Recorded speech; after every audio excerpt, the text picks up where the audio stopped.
เป็นซุ้มค่ะเมื่อเหลียวค่ะมามีตีเทงเลยค่ะเนาะตอนนี้ก็มาอยู่บนเถียงนานะคะมาเจอน้องสาวพอดีน้องมาตีข้าวนวดข้าวนะคะวันนี้โอเคเมื่อเหลียวมันยานน้องแต่ก็เขามาปอกเขาในค่ะว่าอยากก็มาอุบกันเนเทงอีดีดอดในค่ะนี่ก็จะเป็นน้องสาวนะคะชื่อเมียทวย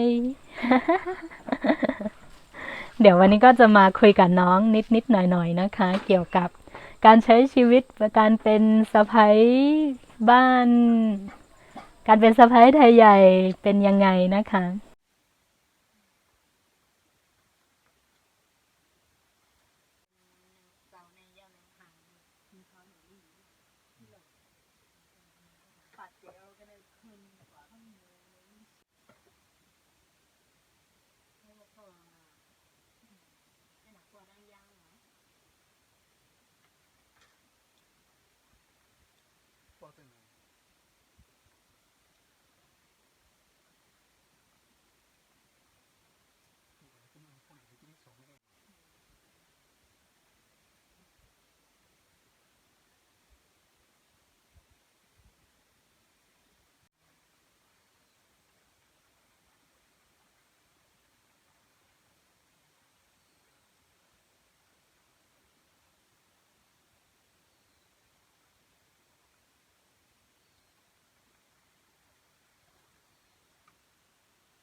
เมื่อเหลียวก็ได้นั่งกินหมักขี้หนูกันค่ะตอนนี้ก็กำลังนั่งทานหมักขี้หนูนะคะทางนี้เรียกว่าหมักขี้หนูขี้หนูลมหมักขี้หนูอ่อน เมื่อเหลียวก็มาวิธีเทงค่ะเนอะตอนนี้ก็มาอยู่ที่เถียงนานะคะทานอะไรที่เปรี้ยวๆจะอร่อยมากถ้าอยู่ที่เถียงนาเดี๋ยวมาถามเหมือนในเดี๋ยวมาถามบ้างยันสังแลขึ้นไปยันสังแลห้ามหนำผู้ยิ่งแต่อะไรกว่าขึ้นไปเปิ้นยันสังเลยว่ะเฮิรนเฮาแดมันแต่มีแทงกลใจยันนั่นแหละอะไรกว่าขึ้นไปเปิ้นนั่นก็ผังก้นใจเขามีผู้ยิ่งให้ก็เปิ้นก็เลยมาเอากว่าให้ก็เฮ็ดลูกไปเส้นนั้นเนาะมาขึ้นไปหน้ากาหลายปีอะ6 ปีปลายค่ะ6 ปีไปฮู้น้องแต่งงานตั้งแต่ยังเด็กนะคะตอนนั้นอายุอาสากาเหือมันนั่นน่ะ22น้องแต่งงานตั้งแต่อายุ22แต่งก่อนพี่นะคะ แล้วก็แต่งมา6 ปีกว่าแล้วตอนนี้ก็มีลูกชายกี่ขวบ4 ขวบ4 ขวบปลาย4 ขวบกว่านะคะแล้วก็มีคำถามหลายๆคำถามเข้ามาบอกว่าทำไมผู้หญิงไทยใหญ่ต้องไปเป็นสะใภ้บ้านอื่นนะคะถ้าเป็นเพราะว่าไม่เกี่ยวว่าจะต้องไปเป็นสะใภ้ตลอดหรือยังไงต้องเขาเรียกว่าถ้าหากว่าคนในบ้านเยอะอยู่แล้วก็จะไปเป็นสะใภ้หรือไปเป็นเขยก็ได้นะคะแต่ว่าที่บ้านเรายังมีน้องชายอีกคนนึงที่ยังไม่แต่งงานก็เลย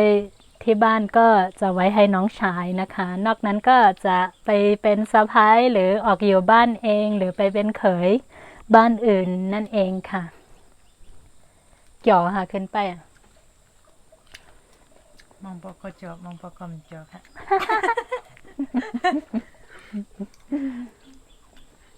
โมถามว่าเวลาไปเป็นสะใภ้บ้านอื่นสนุกไหมมีความสุขไหมอะไรเงี้ยน้องบอกว่าบางทีก็มีบางทีก็ไม่มีก็แล้วแต่จริงๆอยู่บ้านเราก็เหมือนกันนะคะก็จะมีความสุขบ้างไม่มีความสุขบ้างก็ปะปนกันไปเรื่อยก็เหมือนกันแต่ว่าอยู่ที่ไหนก็ไม่สุขเท่าบ้านเราอย่างที่ว่าเนาะ จัดปันไปเตะหน้าเฮิรนและเตะหน้าเฮิรนเนี่ยเป็นเซิงหือ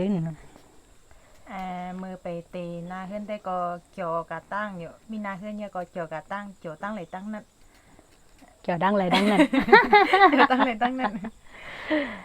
หมายถึงเนี่ยเกี่ยวเหมือนกัน เหมือน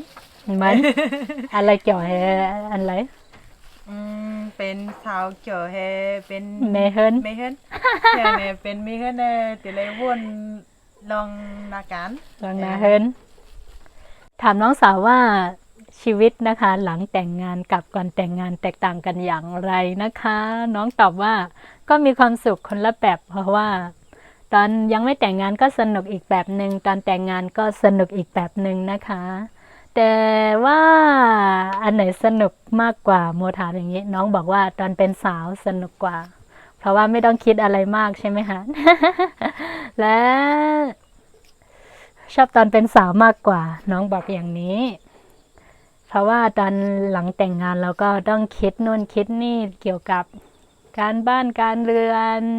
หรืออะไรค่าใช้จ่ายในบ้านอะไรอย่างนี้ ต้องคิดนะคะ มีอะไรต้องคิดมากมายก็เลย น้องบอกว่าชอบตอนยังไม่แต่งงานมากกว่า ถ้าถามโมแล้ว ก็ประมาณนั้นก็สนุกทั้งสองแบบนะคะ ว่ายแหว่ายแหเตนาเฮือนเหี่ยวมีอีหยังแหลกลายอีหยังแหลกลายหลาย เมื่อไปเตหน้าเฮือนได้ก็เอากางใจตัวเจ้าเก่าว่าให้แค่เฮ็ดฉันก็เฮ็ดนั่นน่ะเพื่อมีหน้าเฮือนมาเอาซำติเลยว่าเฮ้ยแน่เหมือนจังนะว่า ๆเอาใจเจ้าเก่าว่า เอ แม่ อ ข้อนี้ชัดเจนมากเลยนะคะ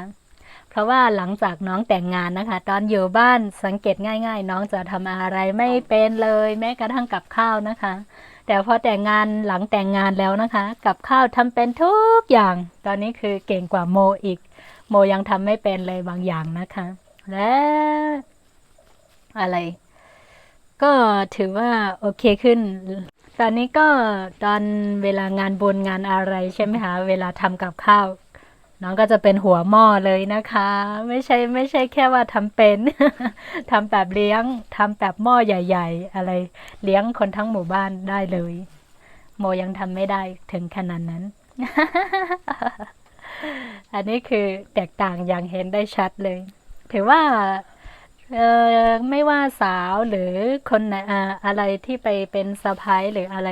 ส่วนมากก็จะเป็นอย่างนี้ ส่วนมากก็จะเป็นอย่างนี้นะคะ เพราะว่าหลังจากแต่งงานแล้วทุกคนก็คือไปในทางที่ดี รู้จักความรับผิดชอบมากขึ้นด้วย ถือว่าหลังแต่งงานแล้ว ดีเกือบทุกอย่างเลย ตอนนี้ที่บ้านก็ไว้วางใจเป็นอย่างมากด้วย ไม่ต้องห่วงอะไรแล้ว เป็นสาวใจจัดปานเจิ้งหือเนี่ย เมื่อเป็นสาวได้จะจัดปานอยู่ลดๆแล้วแล้วก็เอากางใจตัวเจ้าเก่าว่า แค่เหียง ใครเฮ็ดฉันก็เฮ็ดใครอยู่ไรก็อยู่ใครนอนวันก็นอน เป็นหน้าเฮือนเดียวแดมใจซึ่งนั้นเขาอ่ะ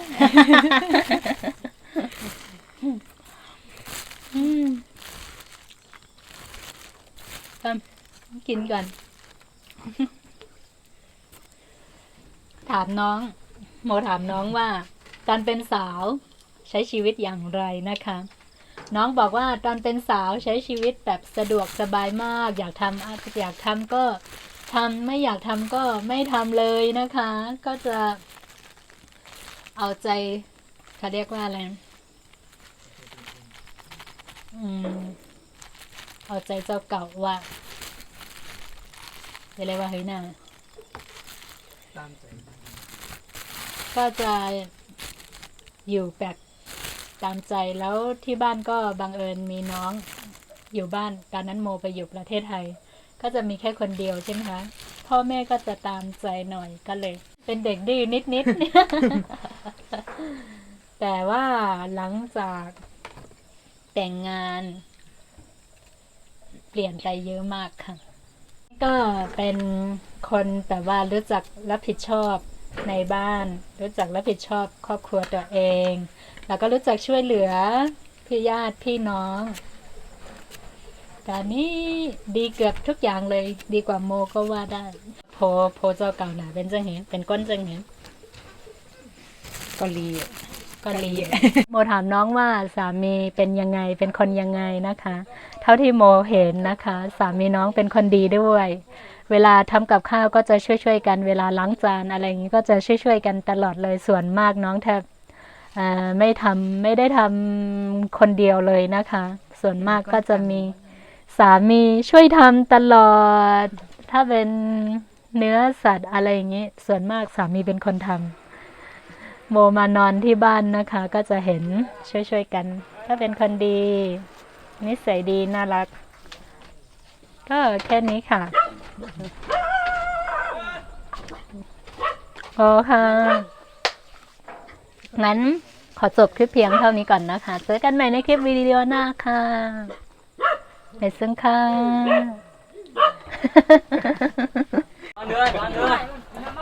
ว่าปุ่นว่าปุ่นมาบ้างมีเท่านึงมาเดี๋ยวไม่ดีนะไปละ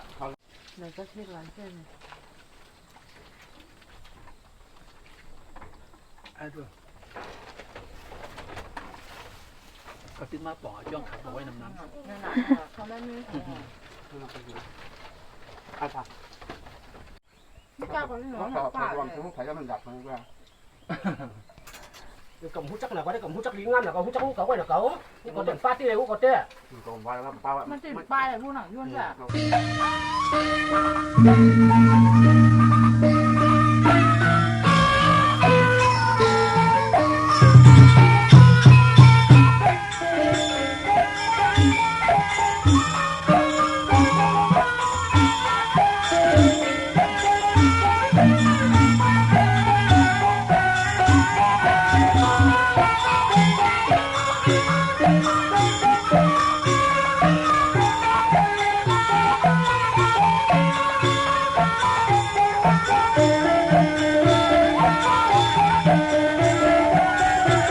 Thank you.